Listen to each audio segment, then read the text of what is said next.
Okay. Welcome to the You Are Love Ministries podcast with Pam Baggott and me, Brenda Poarch. Now, the last time we were together, we began the story of Gideon. Now, Gideon was living in a time in which God had turned his back on his people because basically they had turned their back on him. They'd walked away from him. And so they repented, they're begging for help. And in fact, Judges chapter 6, verse 1 says, the people of Israel did what was evil in the sight of the Lord, and the Lord gave them into the hand of Midian 7 years. So that's a lot of time to be punished. But what did they do that was so evil? Pam, remind us. Well, they're in timeout because God had a covenant with Israel. And as long as they obeyed him, they would enjoy blessings and protection. But as they so often seem to do, they had turned away from him and were living in evil ways. And when the story begins in the book of Judges, this is all we're told about why God allowed the Midianites to attack and to harass Israel for 7 years. But as we keep reading, we learn about the idolatry that Israelites continued to be committed to. Gideon's father obviously worshiped Baal, but some of Israel at least had cried out to God for help. And I say some because when God told Gideon to destroy the altar of Baal, he was afraid of his father and others who would be angry at that. So Gideon obeyed God at night. At night. Well, given the circumstances, I think that might have been wise. I think he was being wise. So now we're fixing to find out the next chapter in our 3-part series to see what happens next with Gideon. So we're going to start with Judges chapter 6, verse 28. Nope. It's not 28, it's It's 26 through 30. Let's try that again. This is almost like live television, y'all. You get to watch me make mistakes. It is like Judges chapter 6, verse 26 through 30. When the men of the town rose early in the morning. Now remember, Gideon in our last episode we talked about, he had torn down the Baal and he had built up an altar to God. So they're waking up like Christmas morning, only they're not getting what they want. So when the men of the town rose early in the morning, behold, the altar of Baal was broken down, and the Asherah beside it was cut down. And the second bull was offered on the altar that had been built. And they said to one another, who has done this thing? And after they searched and inquired, they said, Gideon, the son of Joash, has done this thing. Then the men of the town said to Joash, bring out your son that he may die, for he has broken down the altar of Baal and cut down the Asherahs beside it. Now, really? I mean, the sun comes up, people are getting up, getting their day started. They walk out. Maybe they usually do some kind of a worship to Baal first thing in the morning. And all of a sudden, it's not there anymore. It's torn down. Now, the first reaction is going to be confusion. And the second one is they are angry and they are wanting to punish somebody for it. So somehow they found out that it was Gideon that had done it and he had destroyed all their idols. And boy, were they mad. You know, the reason people go to these idols in those days, whatever, is because they're looking for a protector. God really was, and these idols are not, but they think they are. And so they're not just mad because he destroyed something they wanted. They're scared that their God Baal is going to be mad at them. So they have to get that resolved. And it's, people have always been this way. When Paul, the Apostle Paul was in Athens by himself, he was noticing all the different monuments to different gods. And these people were so afraid that they would make some god unhappy that they had made one for an unknown god to make sure everybody was pacified. Covering all their bases. Right. Yeah, they have to be safe. So the concept, the way people think when they're doing this kind of worship, we have to understand that a little bit. They're really scared. They want to kill him just to make sure they're safe. So maybe in their minds they're thinking, if we kill the person that did it, maybe our God won't be mad. Right. And we'll be safer. But that's probably true. But Gideon right now, he's probably as worried about his father as he is about all these people. Right, Daddy's going to be mad, and what's he going to do when he finds out what I did? Because this was his. Oh yeah. Yeah, because he had built it. Let's see what happened in Judges 6:31-32. But Joash said to all who stood against him, will you contend for Baal, or will you save him? Whoever contends for him shall be put to death by morning. If he is a god, let him contend for himself, because his altar has been broken down. Therefore, on that day, Gideon was called Jerubbaal, that is to say, let Baal contend against him, because he broke down his altar. Now, I don't know. I love this. Go ahead, because I The- have something I'm gonna say. um, well, many cultures do practice changing names at different points in the life. And Native Americans did this often. When a Mhm. child grew up, a name was given that recognized their abilities or characteristics. And in many areas of Africa today, people will change their names frequently, even sometimes choosing names of American leaders and people Oh. they admire. But my father told me when he went to Africa that he met a man who had changed his name several times. At one point, it was Kennedy, and then he changed to other presidents or other people that he'd heard of in America, but he kept changing it whenever he heard of someone that he had thought was supposed to be important. Um, so there's all this kind of stuff that's always gone on. But in Bible times, God sometimes gave people names as he Mhm. changed their lives, like Mhm. Abram becoming Abraham or Jacob becoming Israel, etc. Right. But from this I point, Go ahead. he becomes known by both his original name and Jerubbaal. Well, Jerubbaal. two things I keep thinking is that, well, we do it here in the US. We call them nicknames, Yeah. squirt and short stuff. And Yeah.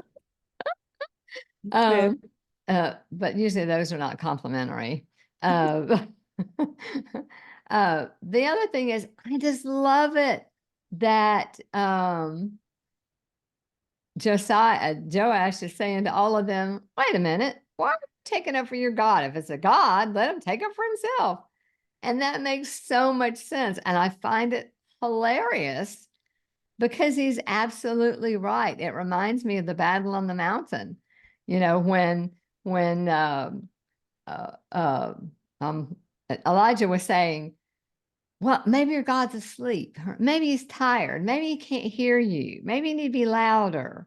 Uh, Love that story. It's so I funny. love that story too, because the bottom line is if it's truly a God, then he has power, much more power than you have.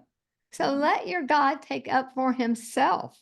Mhm. And that is absolutely on the money because God doesn't need anybody, any of us to take up for him.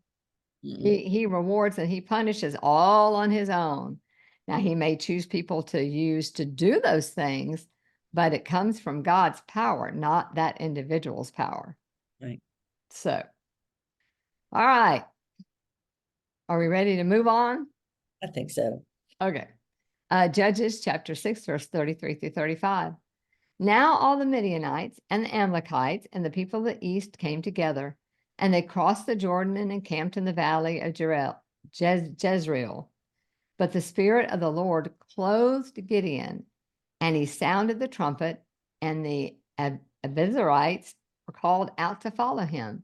And he sent messages throughout all Manasseh, and they too were called out to follow him. And he sent messengers to Asher, Zebulun, and Naphtali. I know I'm crucifying these names, sorry. And they went up to meet them. So now we're going to have a battle. But I love it when it says about that God clothed Gideon. I think I don't know, the way I'm interpreting it is like he gave him the power. It was a protection, and it was also maybe self-confidence, but he wrapped himself around Gideon. That's Mhm. kind of how I'm viewing it. Is that how you see it? I like that. That's a good way to think about it. Yeah. Because when we're told that when we're baptized, we clothe ourselves in Jesus Christ. Mhm. And so uh, Gideon is getting clothed by God. I just love that. All right, so now we're ready for a battle. And I'm not too good at all this geology and geometry and Geography. maps and all that stuff. So can you help us out here? Can you set this battle up for us? Well, it might help to get out a map of the area so people can recognize where the people were gathering from. A lot of those would be in the back of your Bibles, but Mm. Midianites called their allies, and Gideon sent messengers throughout Israel to gather troops. Considering Israel had been hiding for 7 years and not fighting, they didn't have any kind of military structure, and those messengers would have had a challenge even reaching everyone. Once they did, I doubt any of those who responded were well armed or trained for battle against fierce enemies.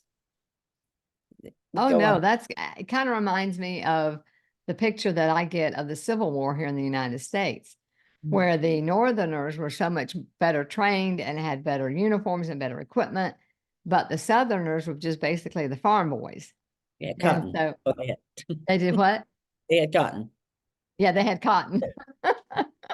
Not real good And at it. so if you spent 7 years in hiding, also not only are you not being trained, but you're probably not really working as a community because you're not, they're in caves, they're hiding. And you certainly are not going to have the equipment that you need. So really the only hope that whole army has is that for God to intervene, for God to step in and do something. So Pam, keep us going. I want to find out what happens next. Okay, 6:36 to 40. Then Gideon said to God, if you will save Israel by my hand, as you have said, behold, I am laying a fleece of wool on the threshing floor. If there is dew on the fleece alone, and it is dry on all the ground, then I shall know that you will save Israel by my hand, as you've said. And it was so. When he rose early next morning and squeezed the fleece, he wrung enough dew from the fleece to fill a bowl with water. Then Gideon said to God, let not your anger burn against me. Let me speak just once more. Please let me test just one more with the fleece. Please let it be dry on the fleece only, and on all the ground let there be dew. And God did so that night, and it was dry on the fleece only, and on all the ground there was dew. Now, I don't blame Gideon for wanting reassurance that God was going into this battle for them. And his actions with the fleece led to a saying I heard growing up. It was, let's put a fleece on this issue. Mm. And we're going to pray that God would show what his will was on an issue. Now, one time my father had interviewed for a new job in a new place, Mhm. and that happened a lot, and was told to expect confirmation of the job the next week. Mhm. It seemed clear that the job was his, but he and my mother had to decide if it was the right move for our family, and I was kind of listening to them discuss this stuff. Without knowing it, my mother and I had each put out a fleece to help with that decision. Mm. I had prayed that if it was God's will to take the job, the confirmation would arrive on a Tuesday. And she did the same thing, but for a Wednesday. Oh. So when we talked and realized what we'd done, we laughed at ourselves and waited to see how God was going to handle our seemingly contradictory fleeces. Well, a phone call came on one day and a letter on the next, both Mhm. saying my father did not have the job after all. Oh no. So we laughed because God showed his will in such a resounding and efficient way using both our fleeces, and he probably had a good giggle about it too.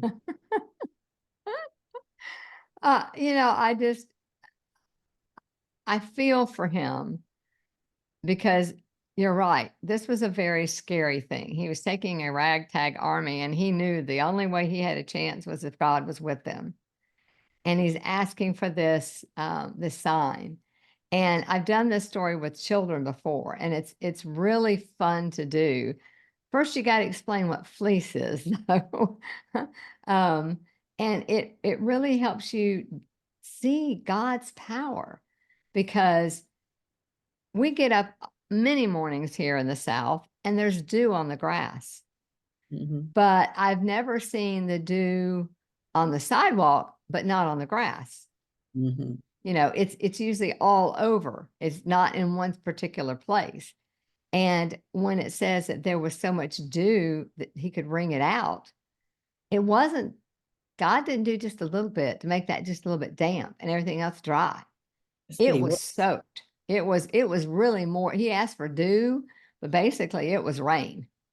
And so I don't blame him. He was in a tough situation. But just think how gracious God is. He could have gotten angry. He could have punished him. He could have refused to say, look, no, I'm not proving anything to you. You do what I say, or the deal is off. But Mhm. that's not what he did. He gave Gideon what Gideon asked for. We serve such a loving, powerful God that I'm always grateful to.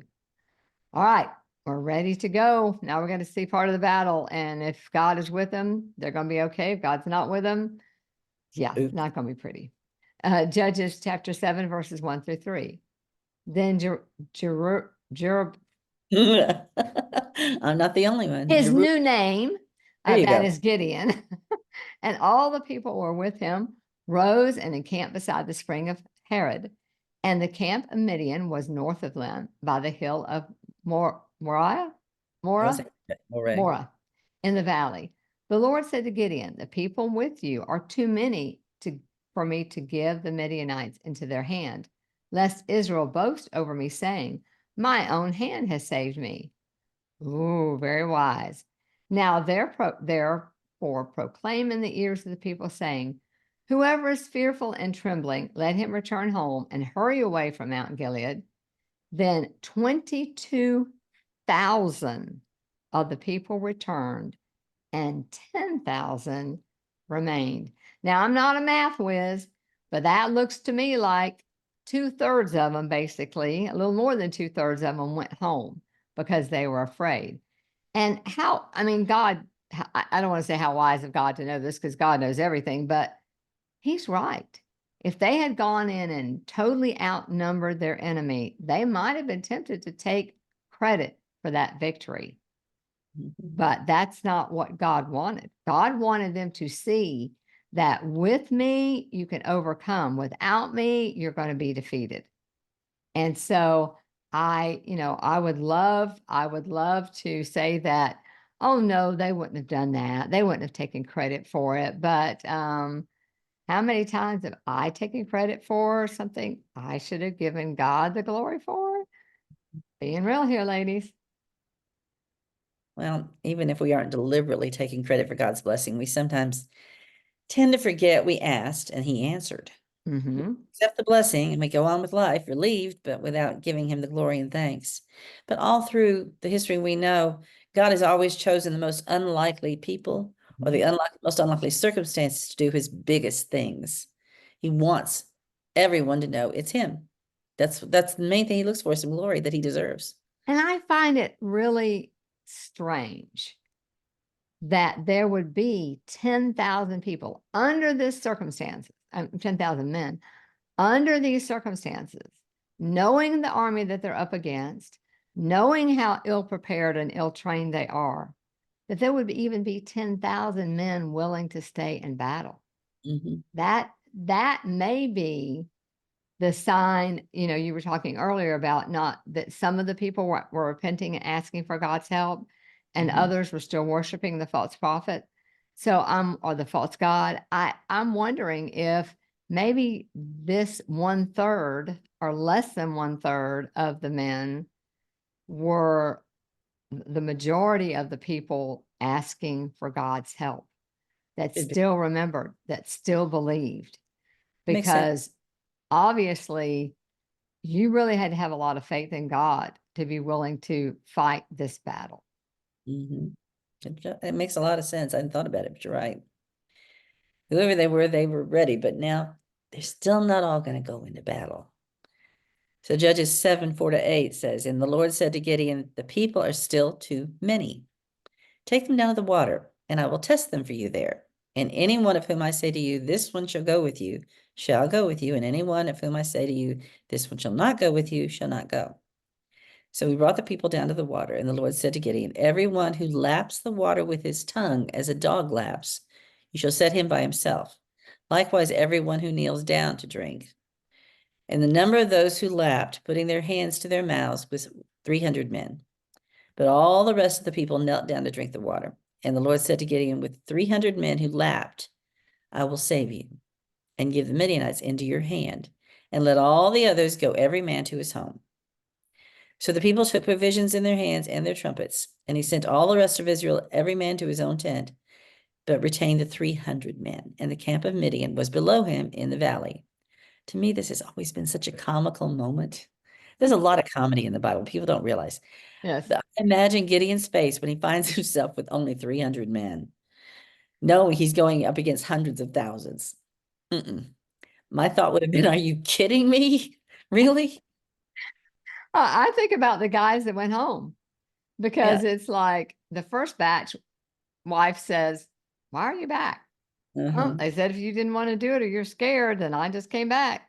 But Mhm. then the next batch is like, "Well, why are you back?" Oh, because I didn't drink water the right way. That was the test to be a soldier in this army. Yeah. I guess so, but I've never heard of a battle technique where you say, "No, we have too many. No, we have too many. Really? No, we have too many." Yeah. Um, but again, like you said, there is going to be no doubt, absolutely no doubt that God was involved if these 300 ill-prepared men are going to be able to defeat this huge army that's been terrorizing them for 7 years. But we're not going to give you the answer to that today. Sorry. You're going to have to come back for that one. But imagine being one of the 300. Yeah. Oh my goodness, just us. We're going to do this. Yeah. I was ready, but really? Really? I can imagine how they must have been feeling to look around at their small number and think, we're the whole army. That's it. I think I that, would be thinking the could I put same my thing as hand back like, up for that first question? Can I go home now? Because I'm really, yeah, yeah.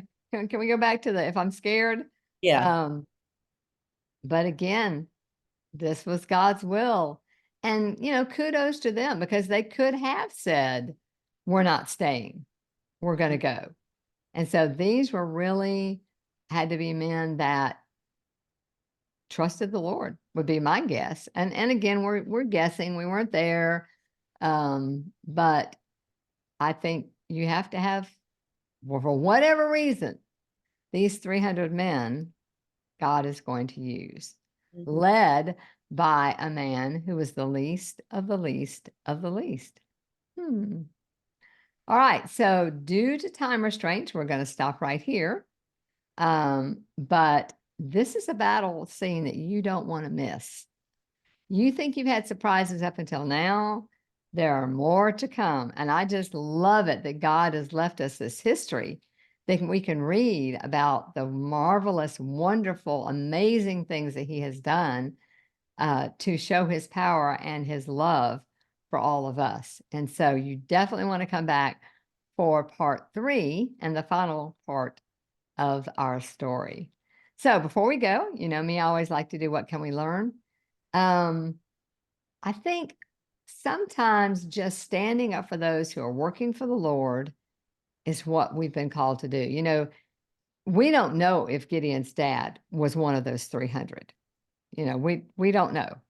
But we do know that when they came asking him to turn over his son so they could kill him, he stood up for his son. And he made a very good point about why are you trying to defend your God? Remember that part? And so sometimes, there's a lot of us that don't want to be the leaders, but we don't mind helping.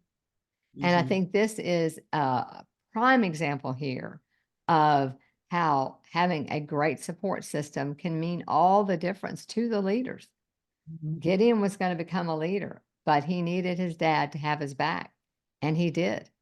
And because of that, Gideon's life was saved. Because if dad had said, "Here you go, here's my son," then God would have had to step in and save Gideon. But because his father stood up for him, that's that was a huge thing. So never count your contribution to God's work as small or menial, because God can take those small, even just a few words out of your mouth, or a Mhm. few actions, or a few prayers, and He can do amazing things with them. So never feel like you've got to compare yourself to someone like Gideon that's going to be a leader. All right. And then the next thing I notice is when the armies are building up against us, God's going to show us what to do. And I think that's critical for us to understand. We get in these moments and we're afraid. And it's like, Lord, I don't know what to do. I don't know what decisions to make. I don't know where to go. I don't know who to believe. And if we pray God will give us the wisdom to know what to do, and he will show us what to do. Verse 34 says, the Spirit of the Lord clothed Gideon, and he sounded the trumpet, and the Abiezrites were called out to follow him. And we talked about that a minute ago. I love that. Other translations say that the Lord came upon Gideon, and that's when Gideon blew the trumpet. And so we need to have peace with that God is going to show us what to do, and to have that faith. And then the last thing that I noticed was, just because God has given you an opportunity doesn't mean you're going to feel completely willing and able to complete it. God puts opportunities in front of us I believe, every single day. And we just have to ask ourselves, do we have enough faith to act on that opportunity and to move forward? And I think sometimes I'll say to myself, this kind of scares me, or I'm not feeling 100% about this. So maybe this is something I shouldn't do. That's Satan. God is not the author of fear. Satan is. And so whenever you're given an opportunity to do something good, trust in the Lord and move forward. Will bad things happen to you because of it? Possibly.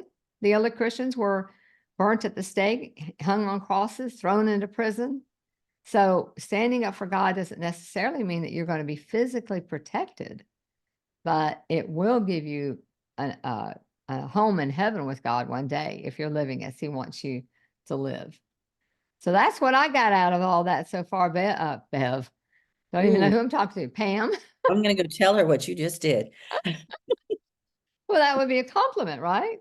To be called I Bev? don't know which one of us. I don't know. To both of you, because you're both amazing, wonderful women. It's a good story. We're not even to the most powerful part yet, which is the actual battle, but um, it's an amazing story. So many different kinds of understanding about God and how he functions in this story. Mm-hmm. How he uses people. So we've got to trust him, and that if it seems like our road that we're trying to get through is blocked completely, Mm-hmm. instead of sitting down and saying, wow, I can't go, we need to just say, okay, God, you got a plan. Would you like to tell me what it is? Yeah, I Yeah. keep asking for that memo, that email, that letter in the mail. A hint of what he's doing. Yeah. Yeah, yeah. The best thing is to wait and see that, oh my goodness, he did have a plan. There it is. And it's working. And I think too, of course, we haven't read this next part, and I don't want to give too much away, but a lot of times we have in our minds how things are going to have to work. Mhm. For example, well, if I'm going to accomplish this, then I've got to do A, B, C, and D. And sometimes God can just jump right over all of that, Mhm. and accomplish his will in ways that we never even thought of or dreamed possible. I mean, let's look at what he's already done with the army, bringing them down to 20 to what, 30, From 32, 32,000 yeah, down to 3. to 300. Yeah. And that's not what we would have done. And so we have to be open to things happening and being done in ways that we would never imagine. Because again, God's thoughts are not our thoughts, and his ways are not our ways. That's where faith comes in. It really does. And those 300 men could have been looking around each other like, are we really going to do this? This is not making sense. God's out of his gourd here. Something's wrong. Yeah. But there have been so many times all through the Bible, we saw situations where God put someone into a position that was absolutely impossible, that human beings could look at and say, yeah, I know that's impossible. And they'd be right, but they don't take in the factor of God being in it. Peter walking on the water. Mhm. Peter got out and walked on water Yeah. until he looked around and says, this isn't possible. And as soon as he let himself, even though he was doing it, he had that moment of this can't happen. And okay, it didn't. It stopped at that It's point. true. That's true. Sometimes That's our the way lack our of faith faith has to gets in the work. way. We have to learn how to trust God with the impossible. Yes. Yes, absolutely. All right, ladies. Well, that's all the time we have for today. You are definitely going to want to come back for the next and final episode of Gideon, because this is a battle that if you don't know the story, there's no way you could come up with guessing what's going to happen next. But please join us next time. This is Pam and Brenda saying goodbye.